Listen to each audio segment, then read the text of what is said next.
Bonjour à tous et bienvenue dans cette édition de la mi-journée. Dans l'actualité de ce matin, la ministre de l'Outre-mer annonce son déplacement à Mayotte dès la semaine prochaine. C'est en tout cas ce qu'elle a laissé entendre lors d'une interview réalisée ce matin sur la chaîne RMC. Interrogée par Jean-Jacques Bourdin, Annick Girardin a annoncé qu'elle sera sur l'île après la rentrée des classes. Lorsque les conditions de dialogue seront réunies, elle a surtout précisé qu'elle veillerait à ce que cette rentrée scolaire se fasse dans de bonnes conditions de sécurité grâce au plan de sécurisation des établissements scolaires qui doit être mis en place lundi prochain. Écoutez-la. Je pars pour Mayotte. À partir de maintenant, je suis, moi, prête. C'est une question de dialogue possible sur le territoire. Je serai à Mayotte parce qu'à partir de maintenant, je peux y être. Parce que je suis toujours là où je suis le plus utile. Bon, donc vous allez partir pour Mayotte quand ? Je suis prête. Ce week-end ? Je serai là pour juste après la rentrée des classes, puisque je dois veiller à la rentrée des classes. Donc, après la rentrée des classes, vous serez sur l'île. Si le dialogue est possible sur le territoire. La priorité du gouvernement, ça a été de répondre à l'organisation sécuritaire de cette rentrée des classes. Donc, nous sommes au rendez-vous, elle aura lieu, sauf si effectivement, et moi je le regretterai, les barrages soient maintenus et les écoles, puisque certains aujourd'hui maires appellent à la fermeture des écoles.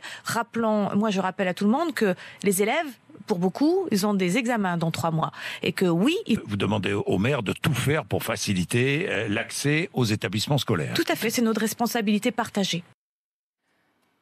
Face à l'ampleur de la crise, le Premier ministre est lui aussi sorti de sa réserve. Interpellé hier au Sénat par le sénateur Tani, il a martelé la position du gouvernement. Pour lui, quoi qu'il arrive, les élections partielles auront bien lieu à Mayotte. Écoutez cet extrait.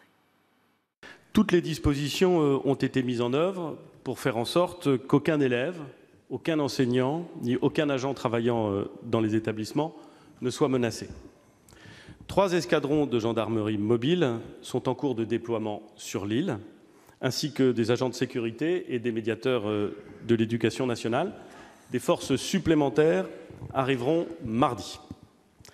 Avec Gérard Collomb, ministre d'État, ministre de l'Intérieur, nous avons prévu une mobilisation totale des forces de l'ordre. Mais ça n'est pas suffisant, vous avez raison. Il faut aller plus loin et nos compatriotes attendent des réponses qui sont à la fois des réponses urgentes et rapides. Il nous faudra prendre des propositions en assumant les difficultés spécifiques auxquelles est confronté ce 101e département français. Je voudrais dire, pour terminer, un mot, monsieur le sénateur, car j'ai entendu des élus, des maires, exprimer l'idée selon laquelle ils ne participeraient pas à l'organisation des élections législatives qui sont prévues à une date qui a été fixée. Je veux le dire, monsieur le sénateur, je ne crois pas une seconde que des maires et des élus de la République puissent entrer dans ce jeu qui consisterait à ne pas participer à l'organisation d'un scrutin national. Mais je veux le dire aussi, monsieur le sénateur, l'État prendra toutes ses responsabilités, car il n'est pas envisageable que des élections législatives ne se tiennent pas à la date qui a été prévue. Je vous remercie. Des déclarations qui surviennent après l'annonce des fermetures des écoles primaires par les maires à partir de la semaine prochaine. Dans le même temps, certains syndicats comme la FSU ont décidé de déposer un préavis de grève reconductible à partir de ce lundi 12 mars. Ils réclament notamment un rattrapage au niveau des services publics et des infrastructures, ainsi que des effectifs par classe respectueux des normes de l'éducation prioritaire. Nous arrivons à la fin de la 3e semaine de blocage contre l'insécurité à Mayotte et le monde économique trinque. Notre équipe est partie faire un tour de la zone économique de Kaweni. Pour certaines entreprises, les clients se font rares et le chiffre d'affaires est en baisse de 90%, ce qui est énorme dans une île où le tissu économique est déjà fragile. Écoutons la réaction de Charles Ample, directeur de MMC, concessionnaire automobile, au micro de Génial Atomani et Géraldine Lui. Depuis le début de la grève, si on doit comparer par rapport à l'activité du mois de février, nous enregistrons une baisse de 74% du chiffre d'affaires. Et surtout, le problème, c'est que nous avons 40% de nos effectifs qui ne peuvent pas venir travailler. Alors, lorsque vous entendez les propos hier du Premier ministre, vous êtes confiant pour l'avenir ? Confiant, oui, parce que quand on est à Mayotte depuis très longtemps, on sait toujours qu'il y a toujours des solutions, il y a toujours une possibilité. La revendication mahoraise, elle est juste, la méthode est discutable, mais je pense qu'on arrivera rapidement à trouver une solution et que surtout qu'on garde ces perspectives qui sont très intéressantes sur le territoire. La multiplication des barrages a aussi des répercussions sur le fonctionnement du centre hospitalier de Mayotte. Les rares médecins et le personnel déjà en sous-effectif ont du mal à se rendre sur leur lieu de travail. Une situation dramatique pour les malades qui arrivent à franchir les barrages. René Lataste et Farousseni sont allés ce matin au cœur du service des urgences. Est-ce que c'est pas plus simple de passer par Combani? Non. Je pense, parce que là, ça fait parce que sinon, là, ça fait 2 barrages à essayer de lever, alors qu'à Combani, il n'y en a qu'un. Standard 15 des appels d'urgence du SAMU, ce matin. Le médecin de permanence de l'équipe, en sous-effectif, tente d'aider les véhicules des urgences à passer certains barrages où ils sont bloqués. On aimerait bien que effectivement les gens puissent passer au niveau des barrages, mais également actuellement on a un souci au niveau des véhicules de secours. Le SMUR a des difficultés à passer, les ambulances et les transports sanitaires ont des difficultés à passer, voire n'arrivent pas à passer du tout en ce qui concerne les transferts inter-maternité, ce qui est un des aspects les plus complexes à gérer pour nous au niveau de la maternité qui est actuellement surchargée et pour laquelle on a des difficultés à trouver des solutions efficaces. On fait face d'une part à un manque d'effectifs, les personnes qui ne peuvent pas rejoindre l'hôpital pour travailler. Et puis d'autre part, il y a les dispensaires qui sont fermés et qui font qu'il y a un afflux plus important au niveau des urgences et ce qui complique donc notre travail. C'est tout le fonctionnement de l'hôpital qui est remis en cause. Le personnel médical et paramédical a de plus en plus de mal à accéder à l'hôpital.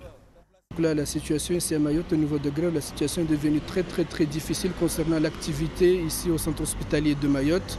On a besoin que la grève prenne fin là, avec tout ce qui se passe parce que là maintenant on est arrivé à venir ici travailler 48 heures et rester au sein de l'hôpital pour éviter de reprendre encore les barrages l'après-midi pour venir ici parce que c'est difficile maintenant de passer sur les barrages quelle que soit l'activité professionnelle qu'on fait. En dépit de toutes les difficultés, le personnel de l'hôpital est fidèle au serment d'Hippocrate. Mon premier souci sera de rétablir, de préserver ou de promouvoir la santé dans tous ses éléments physiques et mentaux, individuels et sociaux. Hier, nous étions le jeudi 8 mars. Le climat social tendu n'a pas pour autant fait oublier la journée de la femme. Et pour cause, même sur les barrages, les femmes sont en première ligne. Ce sont elles qui tiennent les barricades. Alors, qui sont ces femmes? Élément de réponse dans le Sud avec Génial Atoumani et Géraldine Lui. Sur les barrages de Bandjélé, elles s'appellent Raadati, Maïmouna, Abouchia, Roukia ou encore Sakina. Elles travaillent, sont épouses et mères de famille. Si depuis le début du mouvement contre l'insécurité à Mayotte, elles tiennent à être présentes, c'est aussi pour l'avenir des leurs et de leur île. On a agressé mon frère le samedi en début de soirée à Mamoudzou et on a volé ma voiture. Après, les voleurs, ils l'ont battu, l'ont laissé à terre, inconscient. Votre frère, le conducteur, il est toujours à l'hôpital, c'est ça? Il est déjà sorti, mais tous les jours, on est obligé de l'amener, avoir des séances de kiné et moralement, ça ne va pas. Maïmouna, 33 ans, travaille dans l'administration. Ici, d'autres sont enseignantes, aides-soignantes, femmes de ménage ou encore directrices d'établissement. Personne ne peut se rendre au travail, donc on s'occupe comme on peut des enfants, on s'organise comme on peut. Et puis pourquoi c'est important d'être là? Parce qu'aujourd'hui, au fait, la situation, c'est juste, elle est juste insupportable. Et votre mari dit quoi? Il n'a pas le choix. Il n'a pas le choix. Il accepte en fait, il accepte, il assume. Parce que c'est lui qui fait manger, c'est lui qui récupère les enfants chez ma mère et il les garde, il assume. Le mari assume et encourage aussi, nous confie Raadati. Mon mari, il vit ça très bien, il comprend, il m'encourage de venir faire les barrages ici avec mes camarades. Je mets mon réveil à 2h45 du matin, comme ça sonne, je me réveille, je réveille tous mes collègues que nous sommes ensemble ici. Et puis je réveille aussi ma fille quand je sors de fermer la porte à clé pour sa sécurité. Roukia prête également main forte tous les jours quand son mari va aider à maintenir les barrages érigés dans le centre de l'île. La cause est devenue vitale pour eux. On ne dort pas tranquille dans nos maisons. Dehors, nous le sommes encore moins. On a tout le temps peur en fait. Quand nos enfants sortent de l'école, nous sommes soulagés de les voir rentrer. Et c'est donc pour ça qu'il était important pour nous d'apporter notre aide pour qu'une solution soit trouvée.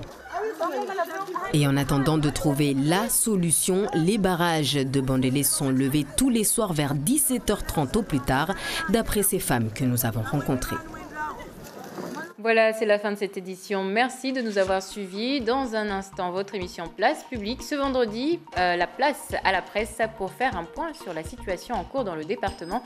Titi Daroussi reçoit différents confrères de Mayotte, Cyril Castellini, Anne Perzo-Lafont et Ismaël Saïd Komboyakout. À tout à l'heure, 19h, pour le journal en français.